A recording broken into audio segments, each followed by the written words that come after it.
Seorang pria berusia 62 tahun di Bandar Lampung harus berurusan dengan pihak berwajib. Pasalnya, pria berinisial SR, warga Teluk Betung Timur, Bandar Lampung ini tega meruda paksa putri kandungnya sendiri. Saat ini, SL diketahui telah ditangkap oleh pihak kepolisian.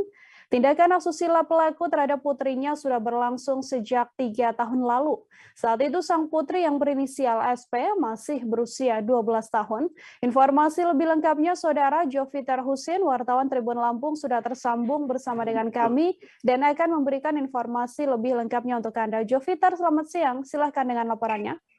Siang Nila, baik bisa saya sampaikan bahwa tindak asusila yang dilakukan SL, pria berusia 62 tahun ini terjadi sejak 3 tahun lalu. Saat itu korban yang merupakan anak kandungnya sendiri masih berusia sekitar 12 tahun. Adapun tindak asusila ini terungkap setelah korban menceritakan kepada kakek dan neneknya dan akhirnya diketahui oleh ibu kandungnya sendiri. Selanjutnya ibu kandung korban melaporkan tindak asusila tersebut ke Polresta Bandar Lampung. Setelah dilakukan penyelidikan, Satreskrim Polresta Bandar Lampung mengamankan SL yang sempat kabur di daerah Tanggamus.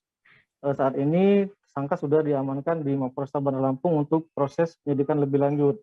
Aparat kepolisian bakal mempersangkakan tersangka dengan pasal Undang-Undang Perlindungan Anak dengan ancaman maksimal 15 tahun.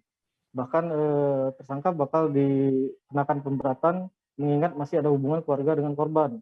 Menurut Kasatreskrim Polresta Bandar Lampung, tersangka bisa dikenakan 2/3 dari ancaman yang diberikan oleh polisi. Demikian Nila. Baik, untuk saat ini Joviter bisa diinformasikan kondisi korban seusai ditangkapnya pelaku ini seperti apa? Ya, untuk kondisi korban sendiri dikabarkan sudah mulai membaik. Memang pada awalnya korban yang masih berusia 15 tahun ini sempat mengalami gangguan psikis. Namun dengan bantuan dari unit PPA, korban telah diberikan penanganan lebih lanjut. Demikian Nila. Baik, terima kasih banyak Joviter Husin, wartawan Tribun Lampung atas laporan Anda. Selamat bertugas kembali. Terima kasih sudah nonton. Jangan lupa like, subscribe, dan share ya.